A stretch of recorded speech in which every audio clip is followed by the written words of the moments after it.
Hold up. Sorry, my computer's being funky. All right. There we go. Okay. So specifically, the project is asking about a character picking up and using a tool. I find that video really interesting because it gives you an example of when not to use anticipation. A lot of the times, these things that we're thinking about, these ideas of like focusing on trying to communicate an action, trying to communicate things like this, they don't really tell you when to not do something or when to avoid skipping, or sorry, when to avoid like putting too much effort or focusing or adding something that does not necessarily work.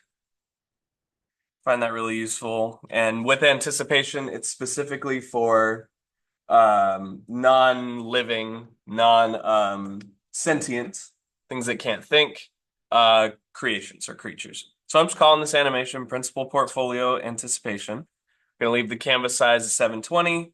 I'm going to stick with 12 so I can have quick demos so you guys have less to animate, keeping up with those minimum 3 seconds on your works. A lot of these same rules apply to Krita. I just find Flip a Clip is a little bit easier to demo because it's a little bit less clunky interface-wise. All right.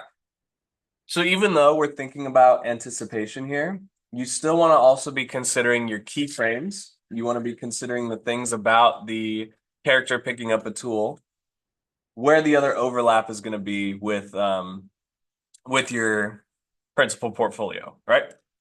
So I'm going to establish that I have a character and a tool.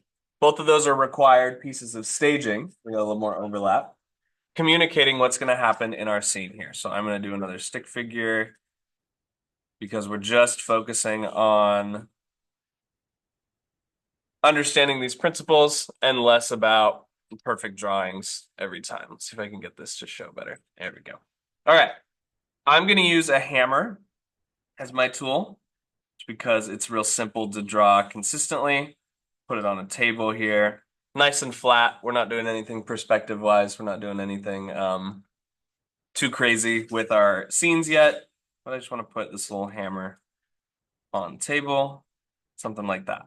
Okay. And then maybe write, wow, a hammer. No, you don't have to do that. Just kidding. Okay. So I've got my first keyframe set, establishing what my audience can expect out of this scene right here. Maybe I won't make my hammer hover so bad. If you want your hammer to, or a piece of your drawing to get a little bit closer to something else, you can select this lasso tool. Then when you click and drag, it's going to make a selection. There you go. It's snapped automatically to my hammer here. Now I can move this around a little bit in theory. I can resize it at least. Rotate it. Let me move it. Come on, there we go. So if you point right in the middle, I want to put my hammer more how it would be realistically, where it's kind of leaning against the table like this. Okay? So, try something. Yep, that did not do what I thought it would. Okay. What you can also do with Flip a Clip to make your life a little bit easier is you can copy frames, and then we're going to paste it on the right. So now we have two of the exact same frame, and we can start editing. If you have like a background that you want to set up, matter of fact, we'll talk about that a little bit more later with timing and spacing. Anyway, I got my character. I got the prop that they're going to pick up. My character needs to communicate that they're going to either reach or use some type of ability to make this levitate towards them. That's where the anticipation is going to come in most usefully. Okay? If I were to just extend my character's arm, oops. If I were to just draw my character extending, maybe not that much. Draw my character extending their arm.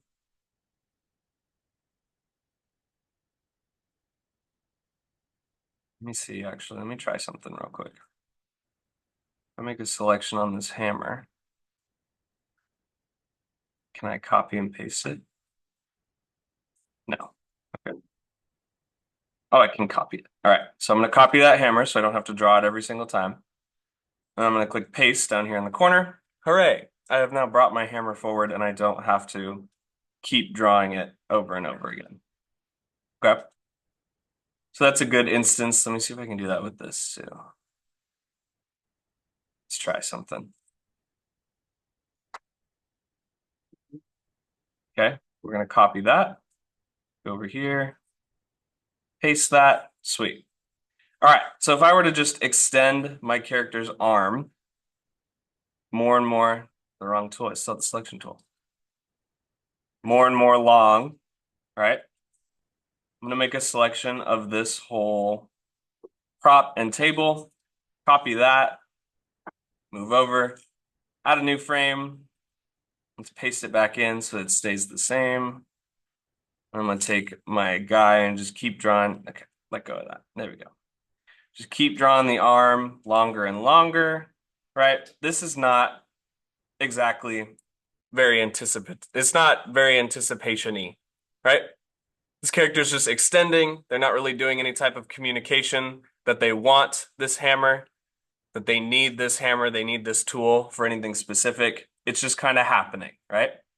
Anticipation is going to prevent things from just happening. You need a little bit of run up, you need a little bit of preamble. Okay? So I'm going to delete these example frames and go back to my keyframe, my original set scene here.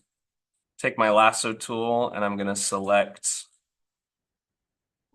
just tap to the side to deselect. I'm going to draw a little circle and I'm going to copy that so I don't have to draw my hammer every single time while I'm just focused on my character. Got a new frame, paste. My character needs to do something either with their hands, with their face, with their feet, right? Some type of body needs to communicate that something's about to happen. For this instance, I'm gonna have my character use like telekinesis, like a mind power. And to do that, I need to show that my character's using their brain in some capacity. Typical way you could do that is by touching it, right? Kind of reaching for your temples, kind of focusing on using your brain, using your head, because I want this hammer to rise and then go towards my character. All right. So try and get these characters as consistent as possible.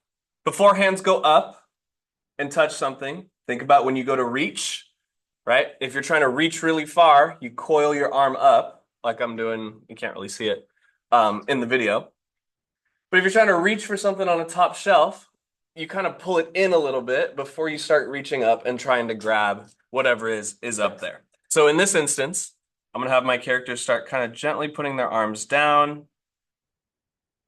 We'll do this a couple more times. Hit paste to bring that back in. Back to my deselect.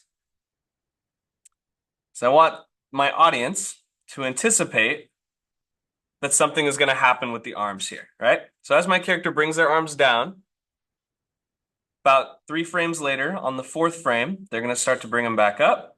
Oops. Come on. Oh. All right. Maybe have a little bend at the elbows. We're introducing some elbows into our character. We don't want to make the arms too much longer. So if I'm going to introduce elbows, I'm actually going to make the forearms a little bit shorter. It might be a little too short. Now I want you guys to also see how much trial and error I'm doing here. So this is a pretty big jump, but it's still communicating that anticipation a lot more than if it wasn't. Okay? So my character is going to start raising their arms up by first putting them down. Anticipation usually goes in the opposite direction, right? If I want my hands to go up, I start by putting them down. Let me paste my hammer back in there. Okay, I'm going to really start thinking squash and stretch here because I want to get my hands closer to my head. Spent quite a bit of time, almost half a second, just lowering them down. So now we can go a little bit further in raising them up, keeping that bend, keeping that consistency. And we're about to, let me make this a little bit prettier. There we go. There we go. Nope, that's not equal. Okay, You see how the anticipation changes things up? How my character is clearly going to do something with their brain here. Another little piece of staging that I'm going to use to communicate, since this is an extremely simple animation so far, is typically when you're doing like brain or telekinesis or force or anything with the mind that's not anything done with the body, usually like some type of wave is going to come off. That's really easy for us as humans to interpret what that means. So I'm going to start adding. I'm going to copy this frame and then paste it. And I'm going to start adding. You can start thinking a little straight ahead here. I'm going to add some duplicate frames while my character holds focus. I'm going to have some waves coming off of the brain and also off of the object that my character is trying to levitate. Okay? Instead of copying that frame, I'm going to go back and copy this one again. Frame 5, copy, copy. Go to frame 7. And now I can start using a little straight ahead to change up some of these waves. That's hard to see on the zoom. Change up some of these waves. Maybe make them a little bit more forward. Change the frequency a little bit. Okay. I can hit paste again because I just have that keyframe copied. Gonna go back a little bit. Maybe have 3, switch between 4 and 3, switch between them moving back and forth, paste. Maybe move the waves forward a little bit. Now we're on 4, kind of splitting the difference. Okay. So now, if we just watch this play out a little bit, the anticipation in these straight ahead with these little indicators of the waves, with the arms coming down before they go up, that's going to show to my audience these two things are related somehow. All right. These are all just stick figures. This is all very simple, the stuff that I'm focusing on here. So I want to, oh, God, every time. It surprises me every time. Anybody know any jokes while we wait for block class? No, it's okay. It's early. I'll take this time to remind you all that it is a business day in Flex, so you guys will be staying here today. It's regular teacher offerings plus an earthquake drill tomorrow. Oops, the wrong button there. Let me actually, oops, we're looking at me. So much is happening. We're gonna skip this ad. Try not to hit the secret X. Go back to what we're looking at here. The securely screen share is still up. If you're ever, there we go. All right. So anyways, what was I saying? What was I talking about? I want to start raising this hammer up. I'm at frame 9. So I'm at 9/12 of a second. That's 1/4 or 3/4. All right. I'm going to copy this frame. Nope, not that frame. I just want to copy the hammer and table again. Notice how I'm moving back and forth with the stuff that's already existing. This is also a version of pose to pose. Because I have my hammer in a pose. Hi, welcome back. I have my hammer in a pose. I have my character in a pose. I don't want to have to redraw that every time, and I want it to stay accurate. So I'm going to go back to my first keyframe, take my lasso tool, and I'm going to circle this hammer and table again, copy that. Then I'm going to paste it, or I'm going to add a new frame here. I'm going to hit paste so that it remains consistent across my animation. I want to switch up my character a little bit because they're starting to get a little stale. They haven't moved in a few frames, okay? So now maybe I'll move the hands down a little bit to show that the hammer is changing from getting focused on to now starting to levitate, okay? So I'm going to keep my character in this very expressionless sort of neutral pose. I'll start moving the hands away from the head a little bit, okay? Now I'm going to take my lasso tool and I'm just going to lasso the hammer. We're going to move that up. Let me see if I can zoom in. I can. We're going to raise that up. Oops, a little bit of the table came with it, so that's fine. We're going to raise that up just a little bit, okay? Thinking to squash and stretch as well. This hammer is not going to it's not going to fly immediately into the ceiling of this room because it needs to build up a little bit of speed first. Doesn't technically have to, but I want it to, so that my audience has a nice, smooth, easy understanding of what's getting anticipated with this sort of mind levitation type animation. Okay. So I'm going to slowly start raising my hammer up while keeping the waves just kind of wiggling a little bit more outward from the head this time. To communicate that the hammer is going up, I'm going to keep these waves on an even level so that as the hammer rises, you can clearly, or the prop, whatever your prop is, as the prop rises up, you can see that it's going past sort of like a loading bar, a vertical progress bar as the prop or whatever you're moving with your character increases. All right. So now we're gonna have to change up our keyframes a little bit. I want to keep the table where it's at. So I'm gonna make a selection with my lasso tool, very carefully slowing down, avoiding some of those pieces down there. Copy that, paste that. It's got a little patch on it, but that's okay. Go back here.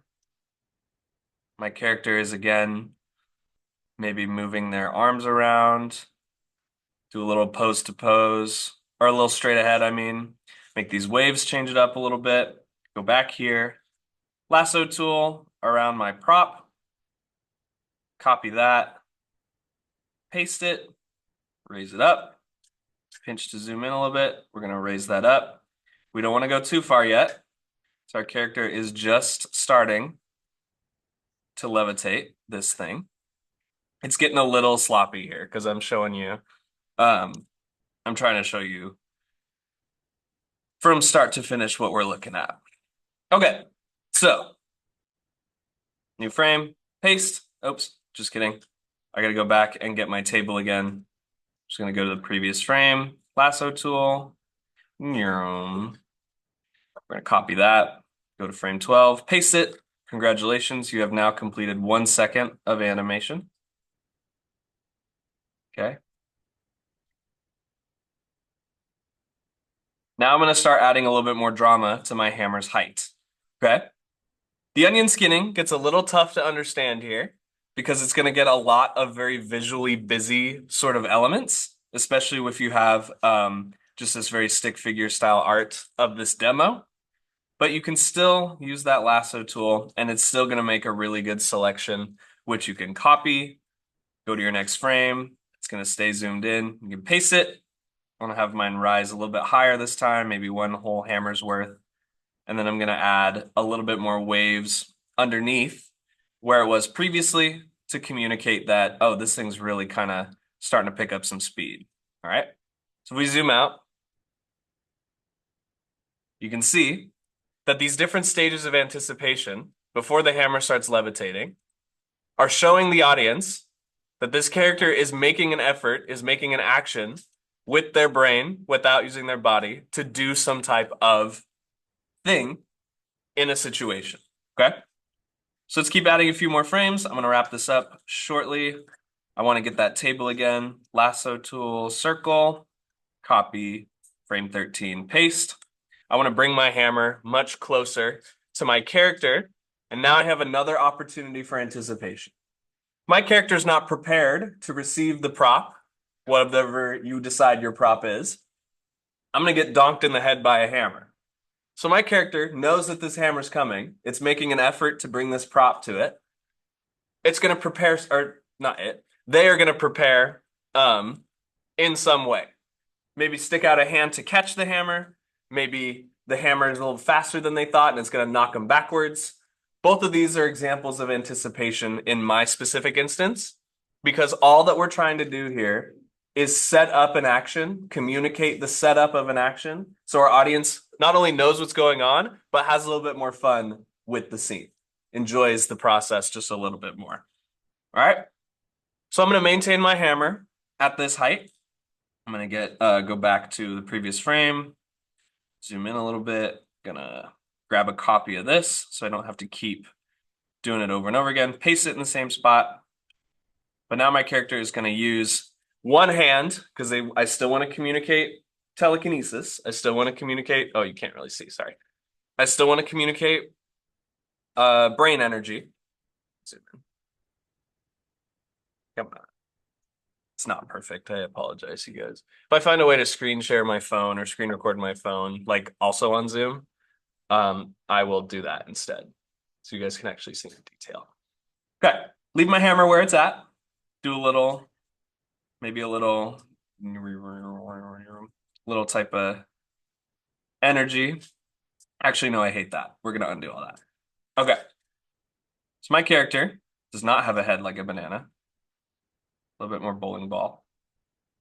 Come on, give me bowling ball. There we go. All right.